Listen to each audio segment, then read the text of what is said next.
मैं प्रभु को धन्यवाद देती हूँ जो कोई भी हमसे जुड़े हुए हैं, आप लोग का जिंदगी के लिए मैं प्रभु को धन्यवाद देती हूँ, क्योंकि अगर परमेश्वर नहीं करेगा, अगर परमेश्वर नहीं संभालेगा, नहीं बचाएगा तो हमारी जिंदगी में हर कुछ व्यर्थ है। जैसे कल हमने सुना था कि अगर यहोवा नहीं बनाता तो कौन बनाता है। जो चीज में यहोवा का हाथ नहीं है वो चीज व्यर्थ है, वो चीजों को, वो कामों को करना व्यर्थ है। कल जो कोई भी हमने ज्वाइन किए थे, मैं विश्वास करती हूँ कल का वचन सचमुच बहुत ज्यादा आशीष का कारण रहा मेरे लिए, और जो कोई भी देखे हैं मैं विश्वास करती हूँ आपका जिंदगी में भी कल का वचन बहुत ज्यादा आशीषमय हुआ होगा। आमीन, आमीन। और मैं दुआ करती हूँ कि हम लोग जब जुड़े हैं, ये सभा में जब हम जुड़े हैं, और उसके पहले दिन जो सिस्टर आए थे उनका वचन भी सचमुच अद्भुत रीति में, मैं जब वचनों को सुन रही हूँ इन दिनों, और स्पेशली जब लेडीज लोग को जब मैं सुनती हूँ, and I am really blessed, क्योंकि कोई भी ज़्यादा उम्र नहीं है, जिसको भी हम लोग देख रहे हैं वो लोग कोई भी ज़्यादा उम्र का नहीं है, दे ऑल आर यूथ, जवान है, हर कोई जवान है। और इन दिनों जब बहुत सारी चीज़ें हो रही है, परमेश्वर जवानों के बीच में जवानों को खड़ा कर रहा है, उसका वचन को लेके खड़ा कर रहा है। और अद्भुत रीति में मंडे का दिन सिस्टर समीक्षा, उनका वचन अद्भुत रीति में मेरे को तो काम किया है, मेरी जिंदगी में डेफिनेटली काम किया है, और मैं विश्वास करती हूँ कि जो कोई हमसे जुड़े हुए हैं उनका जिंदगी में भी काम किया है। और कल का वचन वॉज माइंड ब्लोइंग, एंड मैं विश्वास करती हूँ कि आज का दिन भी परमेश्वर में सामर्थ्य भरेगा, and secrets are being revealed. बहुत सारी ऐसी चीजें हैं, रहस्य की बातें हैं जो क्या कर रही है, इन दिनों परमेश्वर हमारी जिंदगी खोल रहा है। परमेश्वर चाहता है कि हम उन रहस्य की बातों को जाने, हम बहुत सारी चीजें हैं, हम उसे क्या करें, समझें। आमीन, आमीन, हालेलुया, परमेश्वर का महिमा हो। और मैं एक वचन पढ़ाना चाहूँगी, क्योंकि हम लोग वुमेन्स के बारे में इन दिनों बहुत ज़्यादा इम्पोर्टेंस दे के बात करें, इसलिए मैं एक वचन हर किसी को पढ़ाना चाहूँगी। हम लोग निकालेंगे नीति वचन 18 का 22। कोई मेरे लिए हिंदी में पढ़ दे।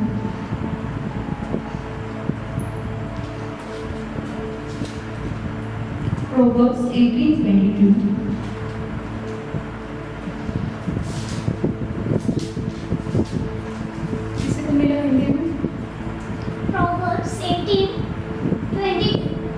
जिसने स्त्री ब्याह ली उसने उत्तम पदार्थ पाया और यहोवा का अनुग्रह उस पर हुआ है।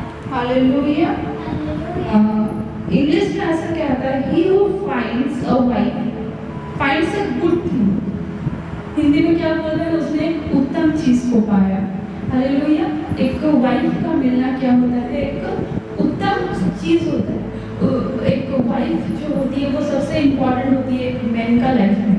अगर कोई भी आप पुरुष को देखेंगे और पूछेंगे उनसे कि आपके जिंदगी में आपके लिए क्या बहुमूल्य है, तो क्या बोलेगा, जो अपना बीवी से प्यार करता होगा, जो अपना बीवी का इम्पोर्टेंस को जानेगा, वो क्या बोलेगा कि मेरा वाइफ है। और वचन क्या कहता है, he who finds a wife finds a good thing। और उसके बाद क्या कहता है, वो बोलता है कि and obtains favor from the Lord। वो क्या करता है, परमेश्वर से फेवर पाता है। फेवर को हिंदी में क्या बोलते हैं, अनुग्रह पाता है, राइट। वो परमेश्वर से क्या करता है, अनुग्रह पाता है। और जब अनुग्रह का बात आता है, मैं एक स्त्री को याद करती हूँ जो कि परमेश्वर से वैसे ही अनुग्रह को पाई थी, और वो कौन थी, मैरी, जो कि यीशु मसीह की माँ थी। हालेलुया। हम लोग उस वचन को पढ़ेंगे और हम लोग मिलकर निकालेंगे। लूका 1 का 27 से 31 तक हम पढ़ेंगे। Luke chapter 1 27 to 31।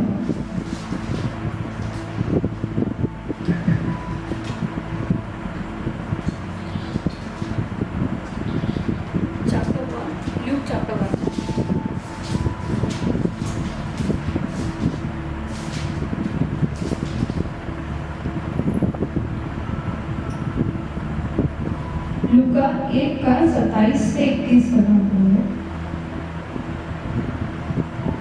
एक कुंवारी के पास भेजा गया जिसकी मंगनी यूसुफ नामक दाऊद के घराने के एक पुरुष से हुई थी। हालेलुया। उस कुंवारी का नाम था मरियम। स्वर्गदूत ने उसके पास भीतर आकर कहा, आनंद और जय तेरी है, जिस पर ईश्वर का अनुग्रह हुआ है। हालेलुया। वचन यहाँ पे क्या कहता है कि परमेश्वर का अनुग्रह हुआ तुझ पर हुआ है। वाह, क्या बोलते हैं? परमेश्वर का अनुग्रह तुझ पर हुआ है। राइट। उसके बाद हम लोग पढ़ेंगे क्या कहता है वचन। प्रभु तेरे साथ है। वह उस वचन से बहुत घबरा गई और सोचने लगी कि यह किस प्रकार का अभिवादन है।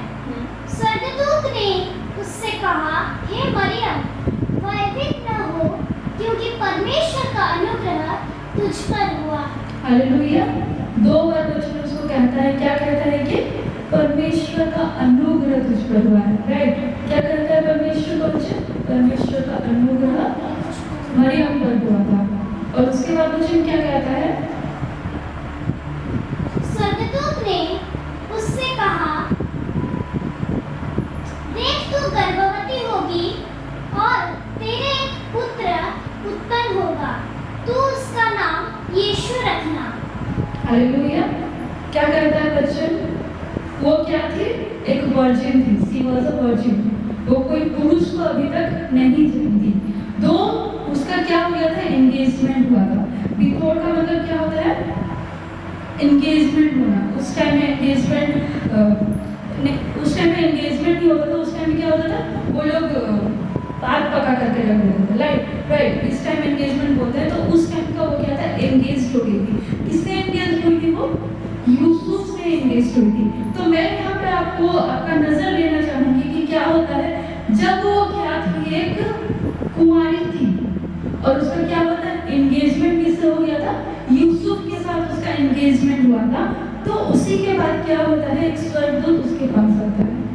राइट। एक स्वर्गदूत उसके पास आता है और आके बोलता है कि तूने क्या किया है? परमेश्वर की दृष्टि में फेवर को पाया है। तूने परमेश्वर की दृष्टि में अनुग्रह को पाया है। और वो क्या होती है? यीशु मसीह का माँ बन जाती है। जबकि वो क्या होती है? एक कुंवारी होती है। तो जब मैं इस वचन के ऊपर मनन कर रही थी तो मुझे यहाँ पे ये शौक हुआ कि जब वो कुंवारी तो पहले भी थी, वो जब एंगेजमेंट उसका नहीं हुआ था वो तब भी कुंवारी थी। वो तब भी क्या थी? कुंवारी थी। पर ऐसा क्या हुआ कि वो उसका एंगेजमेंट के बाद ही वो फेवर हो पाई?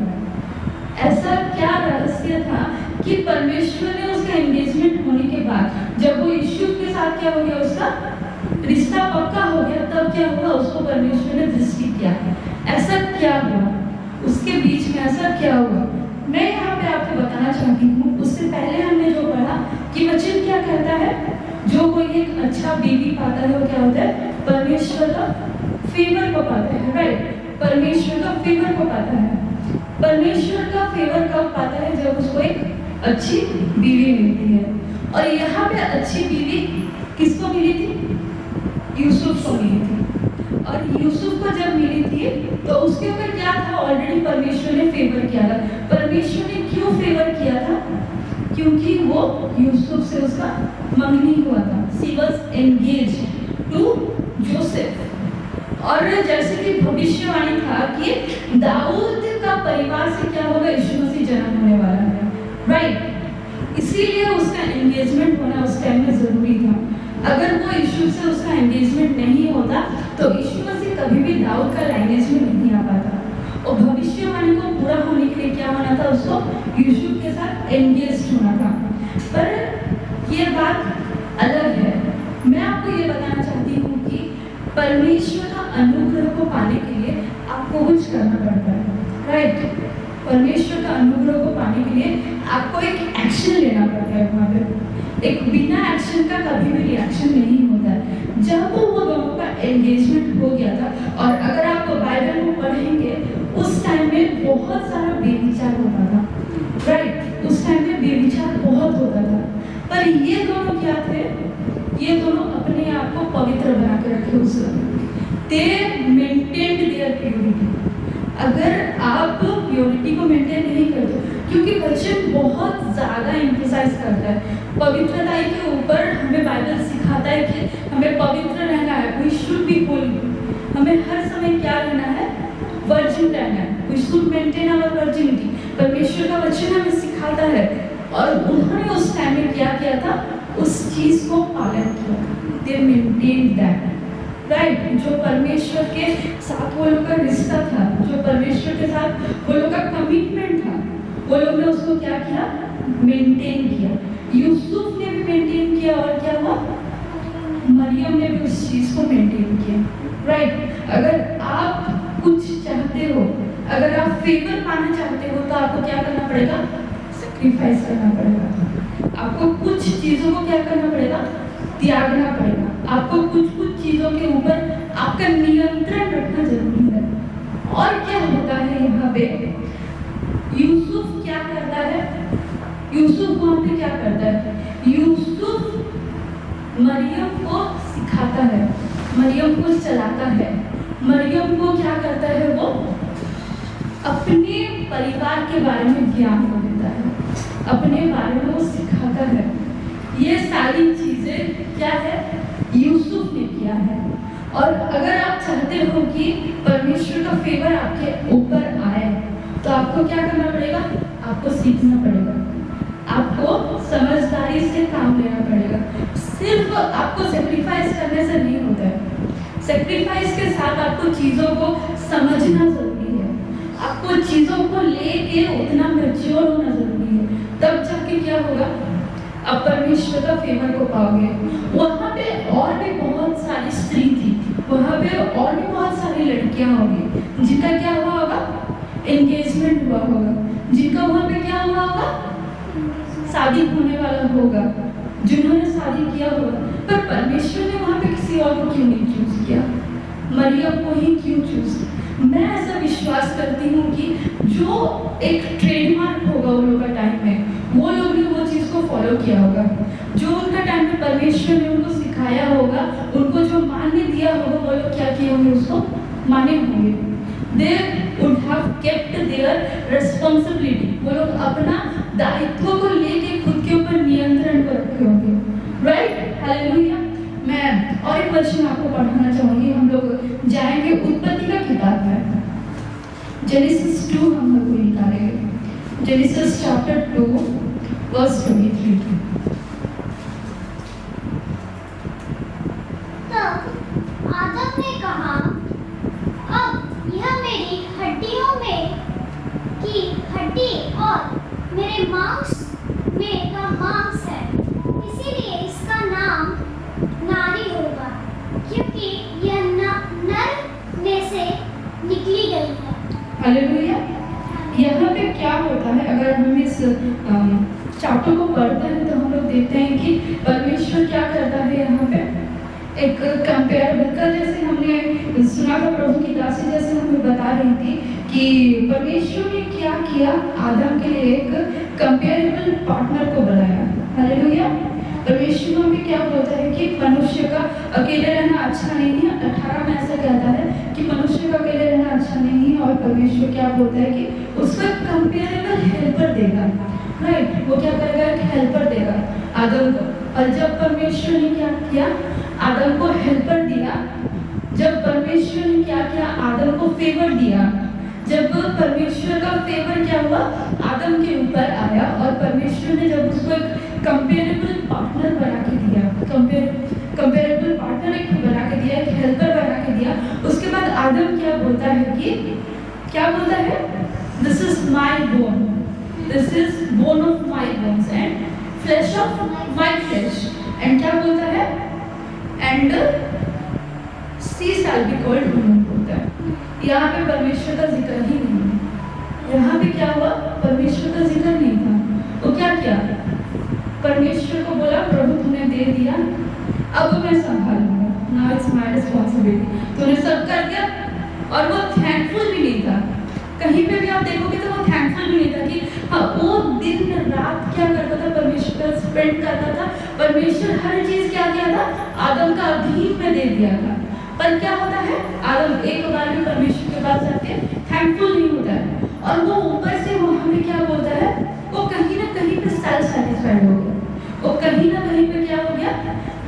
घमंडी हो गया, राइट। वो कहीं ना कहीं पे क्या हो गया, खुद को सब कुछ मानने लगा। और वो क्या बोलता है कि she is flesh of my flesh and bones of my bones बोलता है, and she shall be called woman. वो क्या होगी, उसको क्या बोला जाएगा, वुमन बोला जाएगा, क्योंकि वो क्या हुई है, एक मैन के अंदर से निकली है। उसका मतलब वो वहां पे दिखाता था कि सब कुछ मेरा है, हर एक चीज के ऊपर क्या है, मेरा अधिकार है, और किसी का इसके ऊपर अधिकार नहीं है, नॉट इवन गॉड। और वहाँ पे क्या किया, परमेश्वर को भी वहाँ पे इम्पोर्टेंस नहीं दिया। जब आप नीचे नीचे पढ़ेंगे तो आपको पता चलेगा कि जब उसने परमेश्वर को ही छोड़ दिया, वहाँ पे क्या होता है कि उन दोनों ने परमेश्वर का अनुग्रह को खो दिया, राइट। वो लोग क्या किए, परमेश्वर का अनुग्रह को खो दिए। वहाँ पे नीचे फिर स्टोरी होता है कि एक सांप आता है और वो लोग क्या करते हैं, फल खाते हैं, पाप में गिर जाते हैं। हम वो स्टोरी को पूरा पढ़ते हैं, हालेलुया। जब हम लोग उसको नीचे नीचे नीचे नीचे पढ़ेंगे तो फिर क्या होता है, हम हर कोई जानते हैं कि उन दोनों ने क्या किया, आदम और हवा ने फल खाने के चलते पाप किया। जब वो पाप किया और लोग क्या हो गए, परमेश्वर महिमा से दूर हो गए, वो लोग परमेश्वर का अनुग्रह को खो दिए। वो लोग क्या किए, परमेश्वर का फेवर को गुम कर दिए। पर क्या होता है, परमेश्वर हमसे प्यार करता है, हालेलुया। परमेश्वर क्या करता है, हमसे प्यार करता है, और परमेश्वर चाहता है कि हम उसके करीब रहें, हम उसके क्या हो, हम हर समय क्या है, हम उसके साथ रहें। और जब परमेश्वर हमसे क्या करता है, बात करने आता है, जैसे वो रेगुलर आता है आदम से बात करने, तो आदम क्या करता है, वहाँ पे छिपता है। तो आदम क्या करता है, परमेश्वर से छिपता है। और जब परमेश्वर उसको पूछता है कि तुम क्यों छिप रहा है, तो वो बोलता है कि मैं नंगा हूँ, और मुझे क्या आ रहा है, शर्म आ रहा है, राइट। तो फिर परमेश्वर वहाँ पे क्या करता है, परमेश्वर अपना प्यार को वहाँ पे डेमोन्स्ट्रेट करता है, परमेश्वर वहाँ पे अपना प्रेम को वहाँ पे डेमोन्स्ट्रेट करता है, हालेलुया। और उसके नीचे अगर हम लोग पढ़ेंगे, मैं और एक वचन आपको पढ़ना चाहूँगी, जेनेसिस 3 का 20 को हम लोग पढ़ेंगे। जेनेसिस 3:20। आदम ने अपनी पत्नी का नाम हवा रखा, क्योंकि जितने मनुष्य जीवित हैं उन सब की आदिमता वही हुई। हालेलुया। यहाँ पे क्या होता है, जो आदम क्या करता है, इतना घमंड से बोलता है कि she shall be called woman, उसको बोलता है कि इसको औरत बुलाया जाएगा। वो आदम क्या करता है, जब हम लोग नीचे नीचे नीचे नीचे पढ़ेंगे, जो अपना गलती को जब वो क्या करता है, रियलाइज करता है, जब वो क्या करता है, अपना मन फिराता है परमेश्वर की ओर, तब क्या होता है, वो नाम ही बदल देता है। वो वुमन से नाम बदल के क्या कर देता है, उसको ईव रख देता है, उसको हवा बोलता है।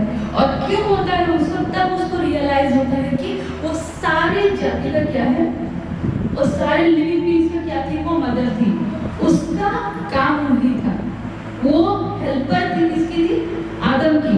आदम क्या था, सारे लिविंग बींग्स को वो क्या करता था, संभालता था, हर चीज उसके अधीन में था। एंड हवा क्यों बनाई गई थी, उसको सपोर्ट करने के लिए बनाई गई थी। उसको आदम जो कुछ भी काम करता था, उसको सहभागी होने के लिए वो क्या हुई थी, बनाई गई थी। पर यहाँ पे क्या हुआ, आदम का गलती के चलते क्या हुआ, वो लोगों ने परमेश्वर का अनुग्रह को खो दिया, वो लोग परमेश्वर का अनुग्रह को खो दिया। और क्या होता है फिर वो, जब वो रियलाइज करता है तो क्या होता है, वो उसको बोलता है कि ये हवा है, जो कि एक औरत का क्या था, परमेश्वर का रचने के पीछे जो था मकसद जो था, उसको तब पता चला जब उसने क्या किया, परमेश्वर का अनुग्रह को खो दिया। Hallelujah, hallelujah, praise the Lord. मैं विश्वास करती हूँ हम लोग कहीं जा रहे हैं, हम लोग कहीं ना कहीं जा रहे हैं, आमीन, हालेलुया। मैं आपको बताना चाहती हूँ, आप एक लड़की को, एक औरत ही नहीं, आप एक लड़की को जैसे रखना चाहते हो, वो लड़की वैसी रहे, वो लड़की वैसे क्या होगी, बन जाएगी। यहाँ पे मैं आपको एक जगह दिखाती हूँ, आदम की जगह, जहाँ पे क्या हुआ, उन लोगों ने परमेश्वर का अनुग्रह को खो दिया। किसके चलते खो दिया, एक औरत के चलते। और हम लोग देखते हैं कि हम लोग क्या हुए, उस अनुग्रह को फिर से वापस पाए, किसके चलते, एक औरत के चलते, मरियम के चलते। और दोनों कि इम्पोर्टेंस एक मर्द को दिया जाता है, एक मर्द को दिया जाता है। अगर आपके पास जो मैन है वो सिर्फ आपका हस्बैंड नहीं, वो आपका भाई हो सकता है, वो आपके फादर हो सकते हैं, जो आपके ऊपर हेड दिया गया है, आपको उनके नीचे रहना है। हम लोग हर कोई अभी इक्वालिटी, कल जैसे हम लोग प्रीचिंग में भी सुने, हम लोग हर कोई इक्वालिटी के पीछे दौड़ रहे हैं, इक्वालिटी के पीछे दौड़ रहे हैं। हमें इक्वालिटी चाहिए, हमें हर चीज़ में इक्वालिटी चाहिए। क्या जरूरत है? You are best. अब जो कुछ भी हो आप बेस्ट हो। आपको जितना काम दिया जाता है अब उतना काम करो, क्योंकि वही आपके लिए क्या है? बेस्ट है। आपको जितना समझ आता है अब उतना करो, आप उसमें क्या हो गए? बेस्ट हो गया। राइट, आप उसमें क्या हो गए? बेस्ट हो गया। एक औरत को चलाना किसका काम होता है? एक मर्द का काम होता है। एक परिवार को चलाना किसका काम होता है? एक मर्द का काम होता है। आपको परमेश्वर का फेवर चाहिए तो आपका हेड को सही रहना जरूरी है। अगर आपका हेड सही नहीं रहेगा तो आप क्या करोगे? परमेश्वर का फेवर को खो दोगे। वो सिर्फ एक मर्द का काम नहीं है, एक औरत का भी काम है। अगर हम लोग देखते हैं यूसुफ और मरियम का जिंदगी में, जब परमेश्वर का फेवर क्या हुआ? मरियम के ऊपर आया और वो एक वर्जिन थी, वो क्या हुई? वो बच्चा देने के लिए वो लायक बन गई। उसको डर हो सकता था और परमेश्वर का फेवर वहाँ पे खो सकती थी। वो बोल सकती थी कि नहीं, मुझे ये फेवर नहीं चाहिए, मुझे ये बदनामी नहीं चाहिए, मुझे ये नहीं चाहिए, मुझे वो नहीं चाहिए। वो क्या कर सकती थी? उसको मना कर सकती थी, डिक्लाइन कर सकती थी अपने आशीष को। पर क्या हुआ? उसने वो फेवर को एक्सेप्ट किया। भले वो डर रही थी पर क्या हुआ?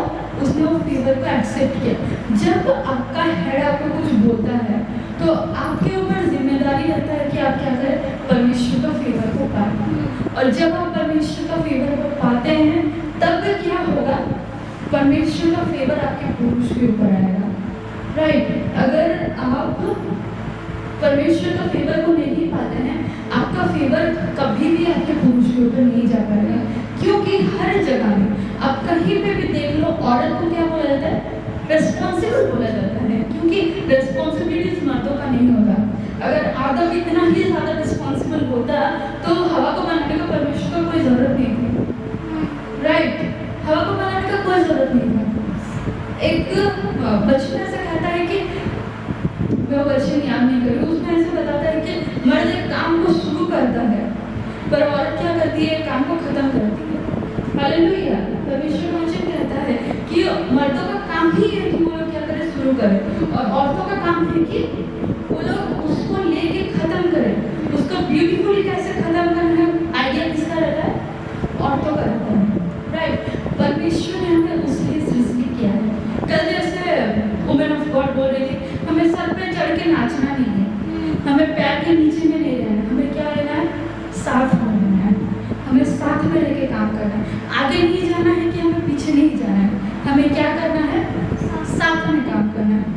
क्योंकि परमेश्वर जब भी हमें कुछ भी देता है, परमेश्वर ऐसे ही नहीं देता है, ऐसे ही परमेश्वर कुछ भी नहीं देता। आपको लगता होगा कि मुझे ऐसा परिवार क्यों मिला है, मैं ऐसे परिवार में क्यों हूँ, मेरा तो बाप ही बेकार है, मेरा तो भाई ही बेकार है, मेरा माँ ही बेकार है। हम लोग क्या करते हैं? हमेशा गलत सोचते हैं। पर आपको जानना है कि आप अगर उस जगह में एडजस्ट नहीं कर पा रहे हो, हम लोग सब सोचते हैं ये मेरा फैमिली थोड़ी है, मेरे को तो कल इसको छोड़ के जाना है, मेरे को कल इसको छोड़ के जाना है, मैं इसके हिसाब से क्यों करूँ? अगर आप जिसके साथ इतने सालों से रह रहे हो, अगर आप उसको समझ नहीं पा रहे हो, आप एक कंप्लीटली नया जगह में जाके कैसे समझोगे? आप एक कंप्लीटली नया जगह में जाके खुद को कैसे डालोगे? देयर आर समथिंग जो कि आज आपको करना पड़ेगा। अगर आज आप चेंज नहीं होते हो, अगर आज आप जिस जगह में परमेश्वर आपको रखा है, अगर आज आप उस जगह का वैल्यू नहीं करते हो, आप अगर उस जगह के लिए आज आप खड़े नहीं होते हो, तो आप ये मत सोचो कि कल आप जाके कुछ बड़ा उखाड़ दोगे। कहीं पे भी हो, कहीं पे भी हो, कहीं पे भी परमेश्वर आपको लेके जाए, आप कुछ बड़ा नहीं कर सकोगे वहाँ पे। परमेश्वर का वचन ऐसे कहता है कि नमूना बनो युवा समय में, कोई तरह जवानी को तुच्छ न जाने। परमेश्वर का वचन कहता है हमें कब नमूना बनने के लिए बोलता है? जब हम जवान हैं, when we are young। परमेश्वर का वचन कहता है कि तब तुम नमूना बनो। परमेश्वर का वचन तो ये भी कह पाता है कि हाँ, जब तुम बूढ़े हो जाओगे तब तुम नमूना बनोगे। नहीं, परमेश्वर का वचन क्या कहता है? नमूना बनो युवा समय में। हम लोग को क्या बनना है? एक रोल मॉडल बनना है। हम लोग को एक ऐसा एक ऑरा अपना लेके चलना है कि लोग हमें क्या हो, देख के इंस्पायर हो। पर कई बार ऐसे होता है, हम अपना जवानी में प्रभु को जानते हुए भी हम लोग क्या करते हैं? हम लोग उस खराई से नहीं चल पाते हैं। मैं यहाँ पे आपको बताना चाहती हूँ कि अगर उस टाइम पे मरियम ने और यूसुफ ने पाप अगर किया होता तो क्या वो लोग परमेश्वर का अनुग्रह पाते? और आज हम लोग जिस अनुग्रह में चलते हैं, क्या हम लोग वो अनुग्रह पाते हैं? हम लोग नहीं कर पाते। पर उस टाइम में क्या हुआ? वो लोग ने करके दिखाया। जब यीशु मसीह दुनिया में था, वो क्या किया? हर परिस्थिति से होके गया, हर परिस्थिति से वो होके गया, ताकि हम लोग के लिए क्या हो, एक एग्जाम्पल सेट करे कि हाँ, दुख आएंगे, परिस्थितियां आएंगी, निंदा आएगी, पर अगर परमेश्वर आपके साथ है तो क्या हो? अब जयवंत से बढ़कर होगे। अब हर परिस्थिति में क्या होगा? विजय होगे। राइट। इसीलिए हमें क्या करना है? हमारे एक्शंस को सही करना है। मैं तुम्हें बताना चाहती हूँ, जब ऐसा परिस्थिति आया होगा, यूसुफ पहले भाग के गया होगा मरियम के पास। राइट। वो क्या किया होगा? वो भागते भागते गया होगा मरियम के पास, और मरियम उसको बोली होगी, अरे ऐसा ऐसा हो गया, अब हम क्या करेंगे? अब तो हम बदनाम हो जाएंगे। और यूसुफ क्या हुआ? तब डर गया। पर वो यहाँ पे क्या बोलता है? वो उसको ब्लेम नहीं करता है, वो उसको ब्लेम नहीं करता है, बल्कि वो बोलता है कि हम लोग यहाँ से भाग जाते हैं। वो उसको क्या करता है? वहाँ से लेके भाग जाता है। वो उसका रेस्पॉन्सिबिलिटी लेने के लिए क्या था? तैयार था, क्योंकि उसको पता था कि परमेश्वर ने उसके ऊपर क्या किया है? अनुग्रह को किया है। परमेश्वर ने क्या किया है? उसके ऊपर अनुग्रह को किया है, और वो जानता था कि परमेश्वर का अनुग्रह को पाना क्या होता है। हालेलुया। परमेश्वर का अनुग्रह को पाना क्या होता है? कीमती होता है, क्योंकि हर किसी को परमेश्वर का अनुग्रह नहीं मिलता है। हालेलुया। और क्योंकि मैं विश्वास करती हूँ कि वो जो था, यूसुफ जो था, वो परमेश्वर का वचन जानता था कि जो कोई अच्छा बीवी पाता है उसको क्या मिलता है? परमेश्वर का अनुग्रह मिलता है। और उसको पता चल गया था कि क्योंकि परमेश्वर का दृष्टि क्या हुआ? मरियम के ऊपर हुआ है, तो अब मुझे तो परमेश्वर का अनुग्रह मिलना क्या है? जायज बात है। अगर इसके ऊपर अनुग्रह है तो अनुग्रह ऑटोमेटिकली मेरे ऊपर आ जाएगा। राइट। अगर मेरे पास कुछ प्रॉपर्टी है तो मैं जिससे शादी करूंगी, ऑटोमेटिकली वो प्रॉपर्टी क्या होगा? उसके पास ट्रांसफर हो जाएगा। वैसे ही जब मेरे पास परमेश्वर का अनुग्रह होगा तो क्या होगा? मैं जिससे शादी करूंगी उसके पास परमेश्वर का अनुग्रह चला जाएगा। राइट। और उसको वो क्या था? उसका नॉलेज था वो चीज का। हालेलुया। Praise the Lord. मैं और एक क्वेश्चन आपको पढ़ाना चाहूंगी। हम लोग मिल के निकालेंगे। प्रोवर्ब्स 31 का 30 हम लोग निकालेंगे। नीति वचन 31 का 30 निकालेंगे।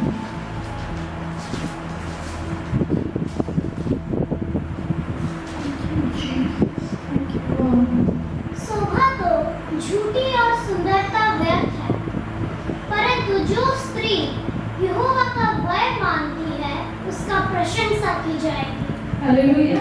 यहाँ पे क्या होता है? charm is deceitful and beauty is vain, but जो स्त्री क्या करती है? परमेश्वर से भय मानती है, वो प्रशंसा की योग्य है। और मरियम क्या थी? वो परमेश्वर को भय मानने वाली थी, वो परमेश्वर को भय मानने वाली थी। वो खूबसूरत थी कि चावल थी, वो मुझे पता नहीं है, पर वो क्या थी? परमेश्वर को भय मानती थी। परमेश्वर का खौफ उसके जिंदगी में था। राइट। वो परमेश्वर को क्या करती थी? डरती थी। उसके मन में डर था कि अगर मैंने खुदा का बात को नहीं माना तो क्या होगा। राइट। अगर मैंने अपना खुदा का बात को नहीं माना तो मेरे साथ क्या होगा? मेरे परिवार का क्या होगा? मैं जहाँ पे हूँ उसका क्या होगा? हम लोग को हमेशा आगे सोचना है। हम लोग को हमेशा क्या करना है? आगे का सोचना है। हमें आगे आगे आगे हमारे साथ जो है, हमें उनके बारे में सोचना है। Hallelujah. Praise the Lord. Yes, मैं विश्वास। आपका रिस्पॉन्सिबिलिटी क्या होता है? आपको कितना और सिखाने का जरूरत है? आपका बेटा तो कोई महाराजा है नहीं, वो तो आने वाले दिनों में प्रेसिडेंट बनने वाला है नहीं जो लोग उसको बुला बुला के बोलेंगे सुना चुगली नहीं करना है होगा, देखो बुरा संगति में नहीं जाना है। आपका बेटा तो कोई है नहीं अलादीन का चिराग जो लोग बुला बुला के समझाएंगे। ये एक माँ का रिस्पॉन्सिबिलिटी होता है, ये एक औरत का रिस्पॉन्सिबिलिटी होता है कि वो क्या करे, अपना बच्चा को क्या करे, ट्रेन अप करे।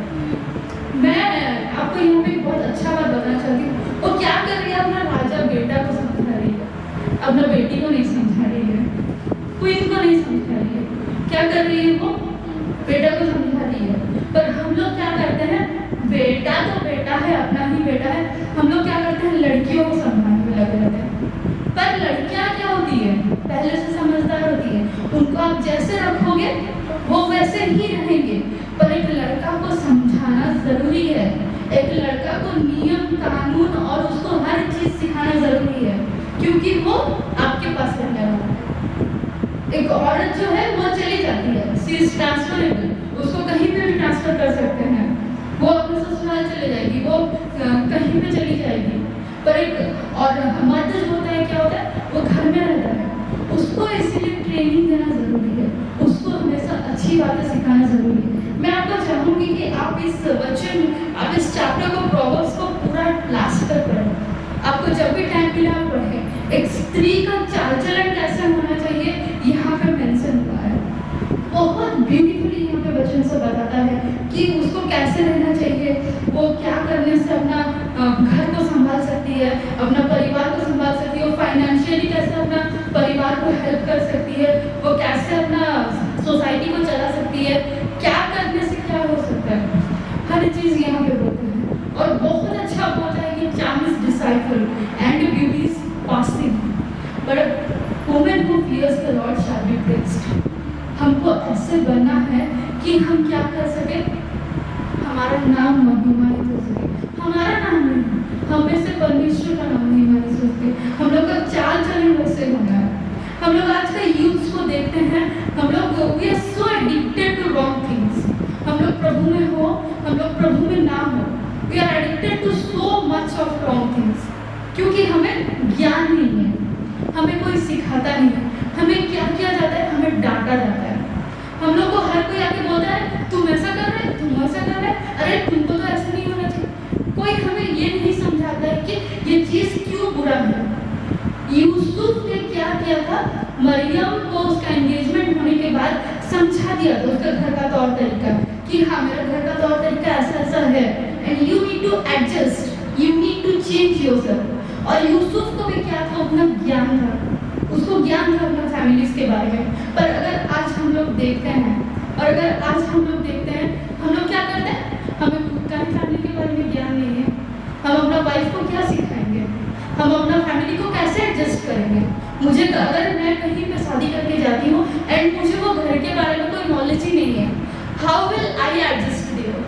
मुझे वहाँ पे एडजस्ट कराना किसका काम होगा, मेरे हस्बैंड का काम होगा, राइट। अगर हम एक लड़की से शादी करते हो, आप अगर एक रिलेशनशिप में रहते हो, वो आपका काम रहता है कि आप क्या कर सको, उसको एडजस्ट करा सको, आप उसको कंफर्टेबल करा सको। सिर्फ गर्लफ्रेंड और वाइफ ही क्यों, आपकी माँ और आपकी बहन क्यों नहीं, right, because you are family. आपको हेड बनाया है परमेश्वर, आपको क्या करना है, बना के रखना है। बस आपको परमेश्वर ज्ञान देता है और वो ज्ञान को अपने में मत रखो, उसको क्या करना है, हम लोग को बांटना है, हम लोग को शेयर करना है। परमेश्वर हमारे लिए जो बोलता है हमें उसे क्या करना है, एक दूसरे के साथ बांटना है। नॉलेज हमें एक दूसरे के साथ शेयर करना है। जब हम लोग नॉलेज शेयर करते हैं तो क्या होता है, हर चीज़ बढ़ता है, हर चीज़ क्या होता है, मल्टीप्लाई होता है। हालेलुया। मैं आज आपको बताना चाहती हूँ, अगर एक मर्द को अगर फेवर चाहिए, अगर आप चाहते हो कि परमेश्वर आपके ऊपर फेवर करे, तो आप क्या करो, अपना वाइफ को वैसे बनाओ कि वो क्या हो सके, परमेश्वर से फेवर को पा सके। अब अपना फैमिली को वैसे बनाओ, अब अपना बहन को वैसे बनाओ, अपना माँ बाप को वैसे बनाओ कि वो लोग क्या हो सके, फेवर को पा सके। जब हर कोई हम लोग परमेश्वर का फेवर को पाते हैं तो क्या होता है, परमेश्वर का को महिमा होता है। और सिर्फ औरत ही नहीं, हर कोई क्या होना चाहिए, परमेश्वर से भय मानने वाला होना चाहिए। हर कोई क्या होना चाहिए, परमेश्वर से खौफ रखने